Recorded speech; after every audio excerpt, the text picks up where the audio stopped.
അതുകൊണ്ട് ഞങ്ങൾ കേൾക്കുന്ന വചനത്തിന് അനുസൃതമായി ഞങ്ങളുടെ ജീവിതത്തിൽ എവിടെ ഒരു മാറ്റം ആവശ്യമാണോ അതിലേക്ക് ഞങ്ങളെ നയിക്കത്തക്ക വിധത്തിൽ ഞങ്ങളെ തന്നെ ഒരുക്കണമെന്ന് നാം പ്രാർത്ഥിക്കുന്നു. അല്പസമയം വചനത്തിന് മുൻപാകെ ഇരിക്കട്ടെ. എഴുന്നേറ്റ് നിൽക്കുന്ന അടിയനെ ബലപ്പെടുത്തണം കർത്താവേ. നീ തരുന്ന ചിന്തകൾ, നീ തരുന്ന വാക്കുകൾ, നിന്റെ ജനത്തിന് മുൻപാകെ നിന്ന് പറയുവാനുള്ള ബലം, ഇതൊക്കെ ഉയരത്തിൽ നിന്ന് നീ നൽകുമാറാകണമെന്ന് നിന്റെ സന്നിധിയിൽ വിനീതമായി അപേക്ഷിക്കുന്നു. പ്രാർത്ഥന കേട്ടതിനായി സ്തോത്രം. യേശുവിൻ നാമത്തിൽ തന്നെ. റാന്നി നിലയ്ക്കൽ ഡയസിസിന്റെ ഭദ്രാസന കൺവെൻഷനോടനുബന്ധിച്ച് വചനവുമായി നിങ്ങളുടെ മുൻപിൽ നിൽക്കുവാൻ വലിയവനായ ദൈവം എനിക്ക് നൽകിയ അവസരത്തെ ഓർത്ത് ഞാൻ ദൈവത്തെ സ്തുതിക്കുകയാണ്. അഭിമന്യ തിരുമേനി, ഈ കൺവെൻഷന്റെ പിന്നിൽ പ്രവർത്തിക്കുന്ന എല്ലാ പ്രിയപ്പെട്ടവരുമേ, വന്നുകൂടിയിരിക്കുന്ന ഏറ്റവും സ്നേഹവും ബഹുമാനമുള്ള അച്ഛന്മാർ, വയറംഗങ്ങൾ, എല്ലാ ക്രമീകരണങ്ങളും ഈ ഒരു കൺവെൻഷൻ ഇത്ര മനോഹരമായി നടത്തുവാൻ തക്കവണ്ണം നമുക്ക് വേണ്ടി ചെയ്തു തന്നുകൊണ്ടിരിക്കുന്ന ഇതിൻ്റെ പിന്നിൽ പ്രവർത്തിക്കുന്ന എല്ലാ പ്രിയപ്പെട്ടവരെ, ലൈറ്റ്, സൗണ്ട്, അങ്ങനെയുള്ള മറ്റ് അറേഞ്ച്മെൻറ്റ്സിൻ്റെ ഒക്കെ പിന്നിലായിരിക്കുന്നവർ, ഇന്ന് ഈ യോഗത്തിൽ വന്നു ചേർന്നിരിക്കുന്ന എല്ലാവർക്കും ക്രിസ്തു യേശുവിൻ്റെ നാമത്തിലുള്ള സ്നേഹ വന്ദനം. എനിക്ക് ഇങ്ങനെ ഒരു അവസരം നൽകിയതിൽ ഞാൻ ദൈവത്തെ സ്തുതിക്കുകയും അതുപോലെ അഭിമന്യ തിരുമേനിയോട് എന്നെ ഇതിലേക്ക് ക്ഷണിച്ച തോമസ് കോശി അച്ഛൻ, എനിക്ക് ഇങ്ങനെ ഒരു അനുവാദം വചനം സംസാരിപ്പാനായി നൽകിയ കമ്മിറ്റി അംഗങ്ങൾ എല്ലാവരോടുമുള്ള നന്ദിയും ഈ സമയത്ത് അറിയിക്കുന്നു. നമ്മുടെ അല്പസമയത്തെ വചനധ്യാനത്തിനായിട്ട് എടുത്തിരിക്കുന്ന വേദഭാഗം ഹബക്കൂക്ക് പ്രവചനം 3-ാം അധ്യായം 17 മുതൽ 19 വരെയുള്ള വാക്യങ്ങളാണ്.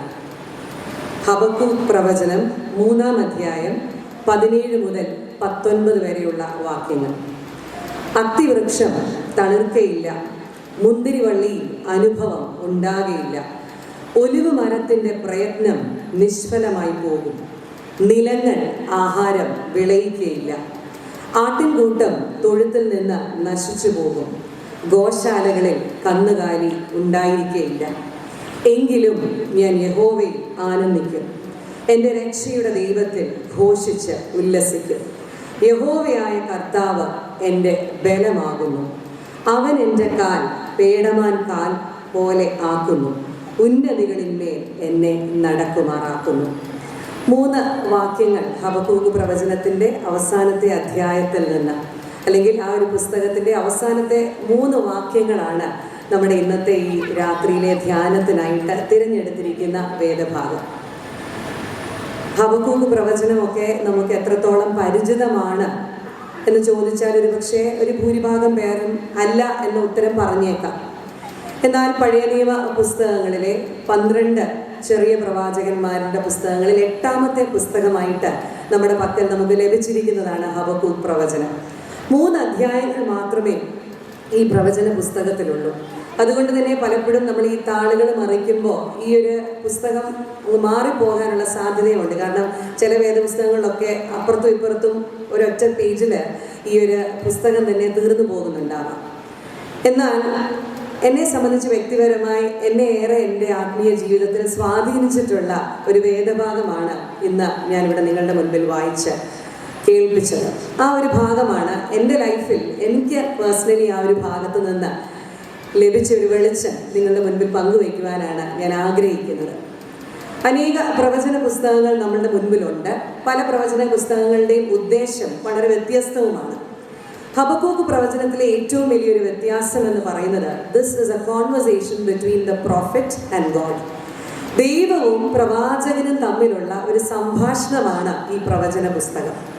മറ്റ് പ്രവചന പുസ്തകങ്ങളിലൊക്കെ നാം വായിച്ചു കേൾക്കുന്നത്, ഇങ്ങനെ നീ ജനത്തോട് അരുളി ചെയ്യണമെന്ന് യഹോവ പ്രവാചകനോട് പറയുന്നു. അതായത് ജനത്തിൻ്റെ ജീവിതം കണ്ടിട്ട് ചിലതൊക്കെ ജനത്തെ അറിയിക്കുവാൻ വേണ്ടി പ്രവാചകന്മാർക്ക് കൊടുക്കുന്ന ദൗത്യമാണ് മറ്റ് പ്രവചന പുസ്തകങ്ങളെങ്കിൽ ഹബക്കൂക്ക് പ്രവചനത്തിൻ്റെ പ്രത്യേകിച്ച് ആദ്യത്തെ 2 അധ്യായങ്ങളും purely it is a dialogue between the prophet and God.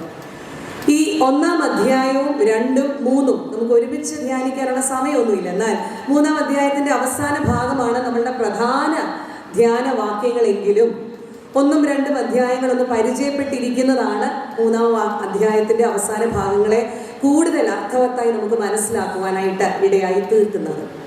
1-ാം അധ്യായം തുടങ്ങുന്നത് തന്നെ ഈ പ്രവാചകന്റെ ഒരു ചോദ്യത്തോടു കൂടിയാണ്. യഹോവേ, എത്രത്തോളം ഞാൻ അയ്യം വിളിക്കുകയും നീ കേൾക്കാതിരിക്കുകയും ചെയ്യും? യഹോവേ, ഞാൻ സാഹസം നിമിത്തം ഞാൻ എത്രത്തോളം നിലവിളിക്കുകയും നീ രക്ഷിക്കാതിരിക്കുകയും ചെയ്യും? ഇങ്ങനെ ഒരു ക്വസ്റ്റ്യനോട് കൂടിയാണ് ഹബക്കൂക്ക് ഈ പ്രവചന പുസ്തകം ആരംഭിക്കുന്നത്. ഈ ആദ്യം വായിക്കുന്ന ഇടത്ത് തന്നെ ഈ ചോദ്യം ഈ പ്രവാചകന്റെ ജീവിതത്തിൽ ആ സമയത്ത് അനുഭവിക്കുന്ന തൻ്റെ ഉള്ളിലുള്ള വലിയ ആശങ്കയെ പകർന്നു തരുന്ന ഒരു ചോദ്യമായിട്ട് നമുക്ക് മനസ്സിലാക്കാം. കാരണം ആ ഒരു വാക്യത്തിൽ തന്നെ 2-ാം വാക്യത്തിൽ 1-ാം അധ്യായത്തിന്റെ 2-ാം വാക്യത്തിൽ 2 ചോദ്യങ്ങളാണ്. യഹോവേ, എത്രത്തോളം? സാഹസം നിമിത്തം ഞാൻ എത്രത്തോളം നിലവിളിക്കും? ഈ എത്രത്തോളം എന്ന വാക്ക് തന്നെ നമ്മുടെ ജീവിതത്തിൽ നമ്മൾ ഉപയോഗിക്കുന്നത് when you are uncertain about certain things in your life. നമ്മുടെ ഒരു അനിശ്ചിതത്വത്തെ ഫേസ് ചെയ്യുമ്പോഴാണ് എത്രത്തോളം, how long should I wait? ഇങ്ങനെ ഒരു അവസ്ഥയിലാണ് ഈ പ്രവാചകൻ ദൈവത്തിന്റെ മുൻപിലേക്ക് കടന്നു വരുന്നത്. നമുക്കറിയാം, ഒരു മനുഷ്യന്റെ ജീവിതത്തിൽ ഏറ്റവും പെയിൻ തരുന്ന ഒരു സംഗതി എന്ന് നമ്മൾ അനുഭവിക്കുന്ന പ്രയാസത്തിൽ ഒരു നീക്കുപോക്ക് ഉണ്ടാകും എന്നുള്ള ക്ലാരിറ്റി ഇല്ലാത്തപ്പോഴാണ്. അത് ഏറ്റവും അധികം നമ്മൾ അനുഭവിച്ചത് 2020 കോവിഡിന്റെ സമയത്തിലൂടെയൊക്കെ കടന്നു പോയപ്പോൾ the world had no idea when this is going to end. അതുകൊണ്ട് ആ സമയത്തൊക്കെ നമ്മൾ എപ്പോഴും സ്വയം ചോദിച്ചിരുന്നതും നമ്മൾ കാണുന്ന മറ്റുള്ളവരോടൊക്കെ ചോദിച്ചിരുന്ന ഒരു ചോദ്യം, എത്ര നാൾ ഇങ്ങനെ, എത്രത്തോളം ഇങ്ങനെ നമ്മൾ മുൻപോട്ട് പോകേണ്ടി വരും? എത്ര നാൾ ഈ സോഷ്യൽ ഡിസ്റ്റൻസിങ്? എത്ര നാൾ മറ്റുള്ളവരെ കാണാതെ, യാത്രകളില്ലാതെ, വീടിന് പുറത്തിറങ്ങാതെ? സോ ആ എത്രത്തോളം എന്നുള്ളതാണ് നമ്മളെ ഏറ്റവും അധികം വേദനപ്പെടുത്തിയ കാര്യം. കാരണം നമുക്ക് തന്നെ നമ്മുടെ മനസ്സിലൊരു ഫ്രെയിം ഇല്ല, എന്തിതൊക്കെ അവസാനിക്കും, എന്ന് തിരിച്ച് പഴയ ഒരു ജീവിത രീതിയിലേക്ക്, അല്ലെങ്കിൽ എനിക്ക് പഴയതുപോലെ മറ്റുള്ളവരെ കാണാൻ സാധിക്കും, എൻ്റെ ജീവിതചര്യകളൊക്കെ പഴയതുപോലെയാകും. ഇവിടെ ഈ ഹബക്കൂക്ക് പ്രവാചകന്റെ ഈ ചോദ്യത്തിൽ തന്നെ എത്രത്തോളം ചോദിക്കുമ്പോൾ തന്നെ അദ്ദേഹത്തെ സംബന്ധിച്ച് താൻ ആ സമയത്ത് തൻ്റെ ജീവിതത്തിൽ അനുഭവിക്കുന്ന മാനസികാവസ്ഥയും തനിക്ക് ചുറ്റിനുമുള്ള ജനത്തിൻ്റെ ജീവിതത്തിൻ്റെ അവസ്ഥയും ഒക്കെ വല്ലാതെ ഈ പ്രവാചകനെ ആകുലപ്പെടുത്തുന്നുണ്ട് നമുക്ക് മനസ്സിലാക്കുവാൻ സാധിക്കും. ഈ പ്രവചന പുസ്തകത്തിൻ്റെ ഏറ്റവും ഭംഗിയായി എനിക്ക് തോന്നിയിട്ടുള്ളൊരു കാര്യം, 1-ാം അധ്യായത്തിന്റെ 2-ാം വാക്യത്തിൽ നാം കാണുന്ന പ്രവാചകനെ അല്ല 3-ാം അധ്യായത്തിന്റെ അവസാനത്തേക്ക് വരുമ്പോൾ നാം കാണുന്നത്. You see a clear shift there.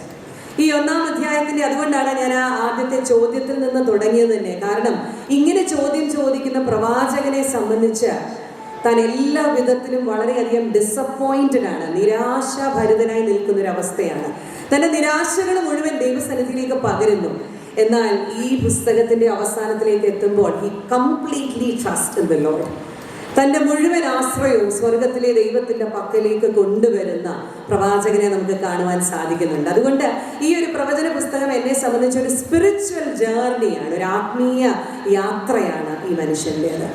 കാരണം ഏറെ ആകുലതകളോടുകൂടെ, ഏറെ നിരാശയോടുകൂടെ ദൈവസന്നിധിയിലേക്ക് വന്ന ഈ പ്രവാചകനെ ദൈവം ബലപ്പെടുത്തി മടക്കി അയക്കുമ്പോൾ തൻ്റെ ജീവിതത്തിൻ്റെ എല്ലാ സന്തോഷത്തിൻ്റെയും ഉറവിടവും, തൻ്റെ ജീവിതത്തിൻ്റെ എല്ലാ സന്തോഷവും സ്വർഗത്തിലെ ദൈവത്തിൽ കാണുന്നു എന്ന് ഉറക്കെ പ്രഖ്യാപിക്കുവാൻ തക്കവണ്ണം he spiritually matures through his conversations with God. എത്ര മനോഹരമാണ് ആ ഒരു യാത്ര എന്ന് പറയുന്നത്. 2025 ആദ്യത്തെ മാസത്തിൻ്റെ 15-ാം ദിവസം എന്ന് പറഞ്ഞാൽ ആദ്യത്തെ മാസത്തിന്റെ മിഡിൽ ഓഫ് ദ മന്തിലാണ് നമ്മൾ നിൽക്കുന്നത്. ഒരുപക്ഷെ മറ്റൊരു വിധത്തിൽ പറഞ്ഞാൽ നമ്മുടെ ഭദ്രാസന കൺവെൻഷന്റെയും ഏകദേശം മിഡിലാണ്. ഇന്ന് വെനസ്ഡേ ആണ്, ബുധനാഴ്ച വൈകുന്നേരമാണ്. ഞായറാഴ്ച മുതൽ തുടങ്ങിയ വചനഘോഷണം, ഇനിയും മുൻപോട്ട് നിങ്ങൾ കേൾക്കുന്ന വചനങ്ങളൊക്കെ നമ്മളെ സംബന്ധിച്ച് ഒരു ഷിഫ്റ്റ് നമ്മൾക്ക് ആവശ്യമാണ്. ഇപ്പോൾ ആയിരിക്കുന്ന അവസ്ഥയിൽ നിന്ന് കുറച്ചുകൂടി ഒന്ന് പാകപ്പെടുവാൻ വേണ്ടി, ഒന്ന് സ്പിരിച്വലി മെച്യൂർ ചെയ്യാൻ വേണ്ടിയാണ് ഒരുപക്ഷെ ഈ 2025 ആയുസ്സോടും ആരോഗ്യത്തോടും ദൈവം നമ്മെ നിലനിർത്തിയിരിക്കുന്നതും ഈ കൺവെൻഷന് കൂട്ടിക്കൊണ്ട് വരികയും ഒക്കെ ചെയ്യുന്നത്. കഴിഞ്ഞ വർഷം വന്നതുപോലെ വന്നു പോകുവാനല്ല, കഴിഞ്ഞ വർഷം ഇരുന്ന ഇടത്ത് തന്നെ ഇരുന്നിട്ട് എഴുന്നേറ്റ് പോകുവാനല്ല. അതേ ഡയറി, അതേ പേന, അതേ ബൈബിളൊക്കെയായി നാം വീണ്ടും കടന്നു വരുമ്പോഴും എവിടെയാണ് നമുക്കൊരു മാറ്റം സാധ്യമാകുന്നത്? ഇവിടെ ഹബക്കൂക്ക് പ്രവാചകനെ ഒരു മാറ്റത്തിലൂടെ കടത്തിവിടുന്ന യഹോവയായ ദൈവം ഇന്നും നമ്മുടെ മധ്യത്തിൽ പ്രവർത്തിക്കുവാൻ കഴിവുള്ളവനാണ്. അവൻ നമ്മെ അത്തരത്തിലൊരു മാറ്റത്തിന് വേണ്ടിയിട്ട്, ഒരു ഷിഫ്റ്റിന് വേണ്ടി, ഒരു മൂവിന് വേണ്ടിയിട്ട് വിളിക്കുന്ന രാത്രികളായി ഈ ദിവസങ്ങൾ മാറേണ്ടുന്നത് ആവശ്യമാണ്. ഇവിടെ ഇത്രത്തോളം പ്രയാസപ്പെട്ട് ദൈവത്തിന്റെ സന്നിധിയിൽ എന്തുകൊണ്ടാണ് ഈ പ്രവാചകൻ നിലവിളിക്കുന്നത്? ഇസ്രായേൽ മക്കളുടെ ജീവിതത്തിലെ അതിക്രമങ്ങളും വക്രതയും വഷളത്വവും ഒക്കെ കണ്ടിട്ട് വല്ലാതെ വേദനിക്കുന്ന, so concerned about this people, അത്രയധികം വേദനിക്കുന്ന ഒരു പ്രവാചകനായിട്ട് ഹബക്കൂക്ക് പ്രവാചകനെ നമുക്ക് കാണുവാൻ സാധിക്കുന്നു. അതുകൊണ്ട് ദൈവത്തോട് ചോദിക്കുകയാണ്, നീ എത്ര നാൾ ഞാൻ ഇങ്ങനെ കിടന്ന് നിലവിളിക്കുമ്പോഴും നീ കേൾക്കാതിരിക്കുകയും നീ രക്ഷിക്കാതിരിക്കുകയും ചെയ്യും. In other words he is asking God, why are you silent? നമ്മൾ പലപ്പോഴും ദൈവത്തോട് ചോദിക്കുന്ന ചോദ്യമാണ്, ഇതൊന്നും നീ കാണുന്നില്ലേ? നമുക്ക് ചുറ്റിനുമൊക്കെ നടക്കുന്ന കാര്യങ്ങൾ സ്വർഗത്തിലെ ദൈവം കാണുന്നില്ലേ? എന്തുകൊണ്ടാണ് ഗോഡ് സൈലന്റ് ആയിരിക്കുന്നത്? Why is God silent these days? ഒരുപക്ഷെ എല്ലാ മനുഷ്യരും രഹസ്യമായും പരസ്യമായും ഒക്കെ ചോദിക്കുന്ന ഒരു ചോദ്യമാണ്, നമുക്ക് ചുറ്റിനും നടക്കുന്നതൊന്നും ദൈവം കാണുന്നില്ലേ? Why is he silent? നമ്മൾ അങ്ങനെയാണ് പലപ്പോഴും കരുതുന്നത്, ദൈവം എല്ലാം നിശബ്ദനായി ഒന്നും അറിയാത്തത് ഭാവിച്ച് കണ്ണടച്ചിരുട്ടാക്കി ജീവിക്കുകയാണെന്നാണ് നമ്മൾ പലപ്പോഴും കരുതുന്നത്. ഈ 1-ാം അധ്യായത്തിന്റെ ഒരു വാക്യം അതിനോടനുബന്ധിച്ച് ഞാൻ വായിക്കുവാൻ ആഗ്രഹിക്കുകയാണ്. 5-ാമത്തെ വാക്യം, ജാതികളുടെ ഇടയിൽ ദൃഷ്ടി വെച്ചുകൊണ്ട് നോക്കുവീൻ, ആശ്ചര്യപ്പെട്ട് വിസ്മയിപ്പീൻ, ഞാൻ നിങ്ങളുടെ കാലത്ത് ഒരു പ്രവൃത്തി ചെയ്യും, അത് വിവരിച്ച് കേട്ടാൽ നിങ്ങൾ വിശ്വസിക്കുകയില്ല. എൻ്റെ ഒരു വിചാരം, ഈ ഒരു വാക്യം വായിച്ചപ്പോൾ അത് നമ്മോട് പറയുന്ന ഒരു വാക്യമാണ്. കാരണം ഈ പ്രവാചകനെ പോലെ പലപ്പോഴും ദൈവം വളരെ നിശബ്ദനാണെന്നും നിസ്സംഗതനാണെന്നും ഇവിടെ നടക്കുന്നതൊന്നും കാണുന്നില്ല എന്നൊക്കെ കരുതുമ്പോൾ ദൈവം നമ്മളോട് പറയുന്ന ഒരു കാര്യം ഈ സന്ധ്യയിൽ ഇതാണ്, ഞാൻ ചിലതൊക്കെ ചെയ്യുന്നുണ്ട്, ചെയ്യാൻ പ്ലാൻ ചെയ്തിട്ടുണ്ട്, അത് മുന്നമേ നിന്നോട് പറഞ്ഞാലും നീ അത് വിശ്വസിക്കത്തില്ല. കാരണം God's plans are so amazing and so incomprehensible for us. നമുക്ക് ഗ്രഹിക്കാവുന്നതിനും അപ്പുറമായി. ഒരുപക്ഷെ താൻ എന്താണ് ചെയ്യുന്നതെന്നും താൻ എന്താണ് ചെയ്യാൻ പോകുന്നതെന്നും നമ്മളോട് പറഞ്ഞാൽ നീ വിശ്വസിക്കത്തില്ല എന്ന സ്വർഗത്തിലെ ദൈവം ഹബക്കൂക്കിനോട് പറയുന്നത് പോലെ നമ്മളോട് ഓരോരുത്തരോടും പറയുകയാണ്. എന്തുകൊണ്ടാണ് ഞാൻ സൈലന്റ് എന്നല്ലേ നീ ചോദിക്കുന്നത്? എന്തുകൊണ്ടാണ് ഞാൻ കണ്ണടച്ച് ജീവിക്കുന്നതെന്നല്ലേ നീ ചോദിക്കുന്നത്? അങ്ങനെയെങ്കിൽ നിന്നോടുള്ള ഉത്തരം, നിനക്ക് വിസ്മയിക്കുവാൻ തക്കവണ്ണം ഞാൻ ചിലതൊക്കെ ചെയ്യുന്നുണ്ട്, ചെയ്യുവാനായി ഒരുങ്ങുന്നുണ്ട്. ഇവിടെ ഈ ഒരു പ്രവാചക പുസ്തകത്തിന്റെ പശ്ചാത്തലത്തിൽ പറയുകയാണെങ്കിൽ ഇസ്രായേൽ മക്കളെ അവരുടെ പാപത്തിൽ നിന്ന് വീണ്ടെടുക്കുവാൻ വേണ്ടി, അല്ലെങ്കിൽ അവരിപ്പോൾ ആയിരിക്കുന്ന അവരുടെ ജീവിത അവസ്ഥയിൽ അവരെ ഒരു പാഠം പഠിപ്പിക്കുന്നതിന് വേണ്ടി അവരെക്കാൾ വഷളത്വത്തിൽ ജീവിക്കുന്ന കൽദേരെ അവർക്കെതിരായി ഉയർത്തുമെന്ന് ഈ 1-ാം അധ്യായം മുൻപോട്ട് വായിക്കുമ്പോൾ നമുക്ക് മനസ്സിലാക്കുവാൻ സാധിക്കുന്നുണ്ട്. അതുകൊണ്ടാണ് ദൈവത്തിന്റെ പ്ലാനും പദ്ധതിയും ഒന്നും മുന്നമേ ഈ ഹബക്കൂക്ക് പ്രവാചകനെ അറിയിക്കാത്തത്. കാരണം ഈ പ്രവാചകനെ സംബന്ധിച്ച് ഒരിക്കലും അംഗീകരിക്കുവാനോ വിശ്വസിക്കുവാനോ പറ്റുന്ന കാര്യമല്ല. കാരണം എന്നെ ഒരു പാഠം പഠിപ്പിക്കുവാൻ വേണ്ടി എന്നേക്കാൾ മോശമെന്ന് ഞാൻ കരുതുന്ന ഒരാളിലൂടെ ദൈവം എൻ്റെ ജീവിതത്തിൽ പ്രവർത്തിക്കുമെന്ന് ഈ 2025 നമുക്ക് അംഗീകരിക്കാൻ പറ്റുന്നൊരു കാര്യമൊന്നുമല്ല. അതുകൊണ്ട് ദൈവം പറയുന്നു, ഞാൻ മുന്നമേ പറഞ്ഞാലും നീ വിശ്വസിക്കത്തില്ല. അങ്ങനെ പോകുന്നു ഈ പ്രവാചകനും ദൈവവും തമ്മിലുള്ള സംഭാഷണം. ഇവിടുത്തെ 2-ാമത്തെ അധ്യായത്തിലെ ഒരു വാക്യം കൂടി വായിച്ചുകൊണ്ട് നമ്മളുടെ 3-ാം അധ്യായത്തിലെ പ്രധാന ഭാഗത്തേക്ക് പോകുവാൻ ഞാൻ ആഗ്രഹിക്കുക. ഇവിടെ 2-ാം അധ്യായത്തിലും ഒരു തുടർ സംവാദം നടക്കുകയാണ് പ്രവാചകനും ദൈവവും തമ്മിൽ. ഈ 2-ാം അധ്യായത്തിന്റെ 4-ാം വാക്യത്തിന്റെ ഒരു ഭാഗം ഒരുപക്ഷെ നമുക്ക് വളരെ പരിചിതമാണ്. 4-ാം വാക്യം, 2-ാം അധ്യായം 4-ാം വാക്യം ഇങ്ങനെ വായിക്കുന്നു, അവന്റെ മനസ്സ് അവന് അഹങ്കരിച്ചിരിക്കുന്നു, അത് നേരുള്ളതല്ല, നീതിമാനോ വിശ്വാസത്താൽ ജീവിച്ചിരിക്കും. ഞാൻ ഇതാണ് പറഞ്ഞത്, നമുക്ക് പരിചയമുള്ളൊരു ഭാഗം ഈ 2-ാം അധ്യായത്തിന്റെ 4-ാം വാക്യത്തിന്റെ അവസാന ഭാഗത്തുണ്ട്. നീതിമാനോ വിശ്വാസത്താൽ ജീവിച്ചിരിക്കും. റോമർക്ക് എഴുതിയ ലേഖനം, ഗലാത്യർക്ക് എഴുതിയ ലേഖനം, എബ്രായർക്ക് എഴുതിയ ലേഖനത്തിലൊക്കെ വളരെ സ്പഷ്ടമായി നാം വായിക്കുന്ന ഒരു വാക്യമാണ്, the righteous shall live by faith. നീതിമാനോ വിശ്വാസത്താൽ ജീവിക്കും. പാപത്തിലായിരിക്കുന്ന, അഹങ്കരിച്ച് കഴിയുന്ന, സ്വയം നിഗളിച്ച് കഴിയുന്നവരൊക്കെ അവരുടേതായ വിധത്തിൽ പട്ടുപോകും. പക്ഷേ നീതിമാനോ വിശ്വാസത്താൽ ജീവിക്കുമെന്ന് പറയുന്നുണ്ട്. പുതിയ നിയമ പുസ്തകങ്ങളിലേക്ക് വരുമ്പോൾ നമുക്ക് പരിചിതമായ ഒരു വാക്യം കോട്ട് ചെയ്യപ്പെട്ടിരിക്കുന്നത് ഈ ഒരു പ്രവചന പുസ്തകത്തിൽ നിന്നാണെന്ന് പറയട്ടെ. 1-2 അധ്യായങ്ങൾ യഹോവയായ ദൈവവും പ്രവാചകനും തമ്മിലുള്ള സംഭാഷണമാണെങ്കിൽ 3-ാം അധ്യായം തുടങ്ങുന്നിടത്ത് തന്നെ ഇതൊരു പ്രാർത്ഥനാ ഗീതമാണെന്ന് പറയുന്നുണ്ട്. This is a song of praise before God.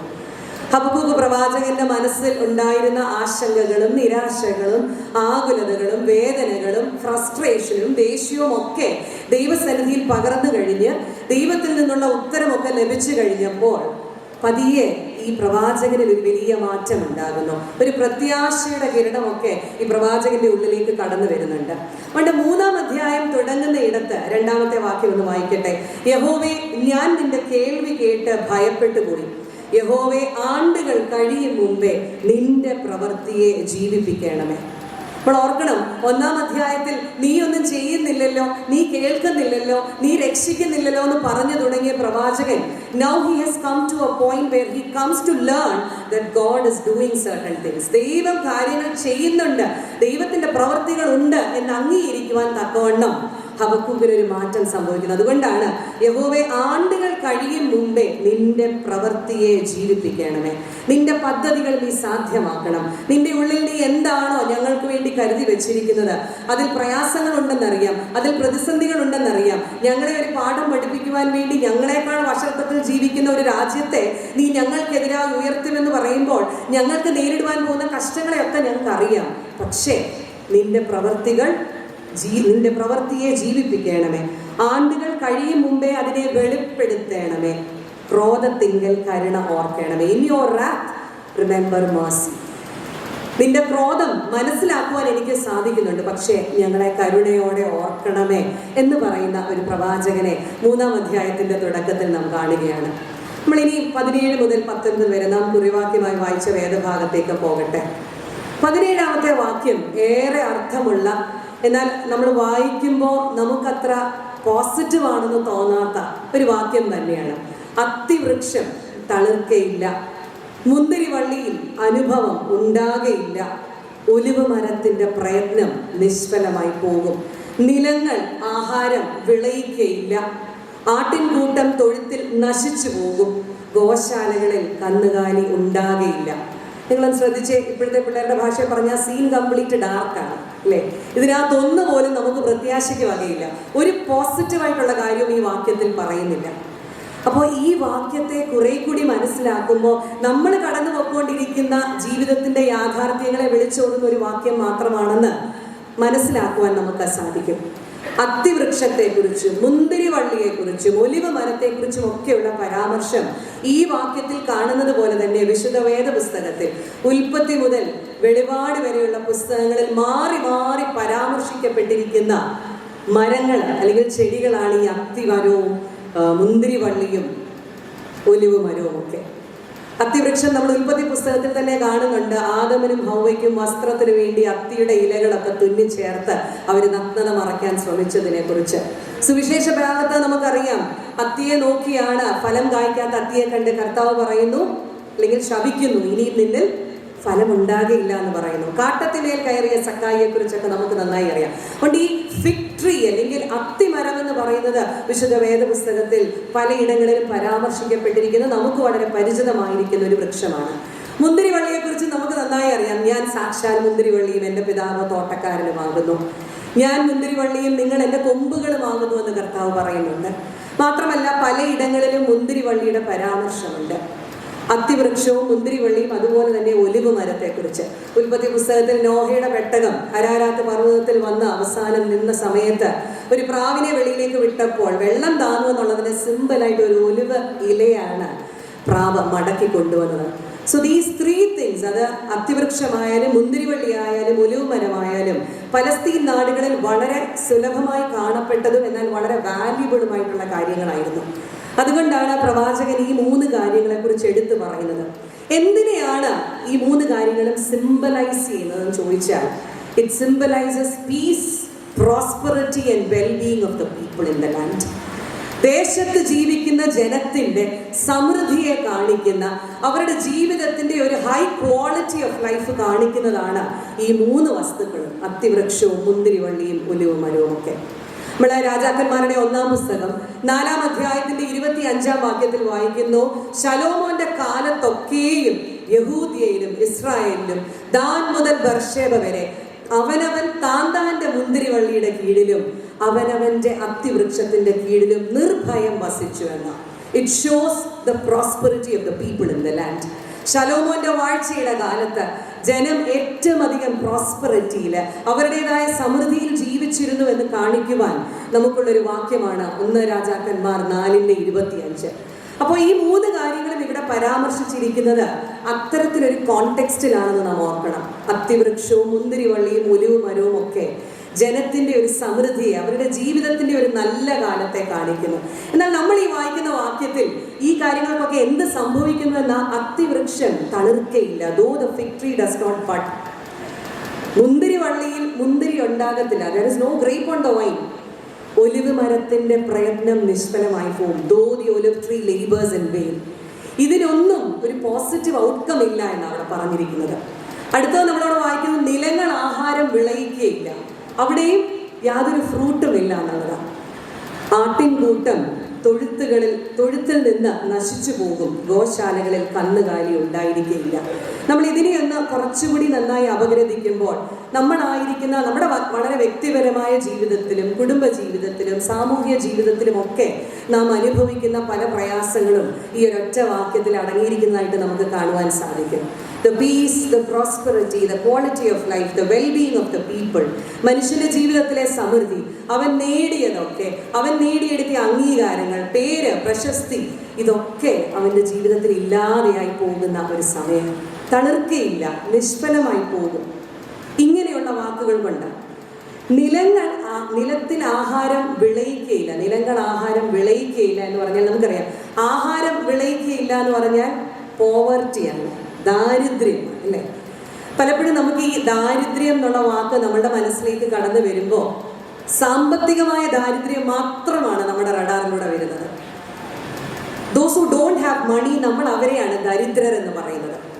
എന്നാൽ ഈ നിൽക്കുന്ന ഞാനും ഇരിക്കുന്ന നിങ്ങളും നമ്മളെല്ലാവരും ഒരുപോലെ ജീവിതത്തിൽ ഏതെങ്കിലുമൊക്കെ ഡയമെൻഷനിൽ ദരിദ്രരാണ്. പണത്തിൽ ദാരിദ്ര്യം അനുഭവിക്കുന്നവരുണ്ട്, സമയത്തിൽ ദാരിദ്ര്യം അനുഭവിക്കുന്നവരില്ലേ? Poverty of time. ഞാൻ വളരെ ബിസി ആയതുകൊണ്ട് എനിക്ക് പലതിനും സമയമില്ല എന്ന് പറയുന്നവരെ ഞാൻ വിളിക്കും ദരിദ്രനാണ്, ദരിദ്രയാണ്.